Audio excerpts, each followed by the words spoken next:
राजा चूसोना चूसो हो बाकी रूस रहना चूसो राजा चूसोना चूसो हो बाकी रूस रहना लबनी उठा लाली ननलेनी काना भाली चूड़ी फोड़ला घर में घुसोना चूसो राजा चूसोना चूसो हो बाकी रूस रहना चूसो राजा चूसोना चूसो हो बाकी रूस रहना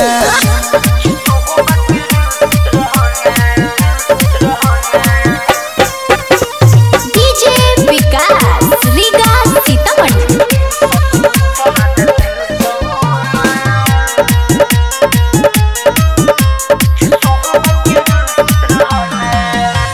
राजा जी कहीं में बिछावाना बुझी न हमारा मनमा के भावना रौरेला राजा जी कहीं में बिछावाना बुझी न हमारा मनमा के भावना राजा जी धरी कोरा भागी नई कोरा ढोरी में ठेकाना ठूसोना चूसो राजा चूसोना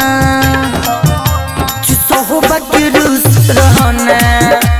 चूसो राजा चूसोना चूसो हो बाकी रूस रहना म्यूजिक बाय सौरभ गोविल अरे राइटर मिथल राजा ओ आजा अंकित अकेला पूरा हो खाजा अरे सावन शुभम राजा हो आजा अंकित अकेला पूरा हो खाजा विजय विकास अब ना होई बड़ा दास अरे सुधीर वैसे न पूछो ना चूसो राजा चूसोना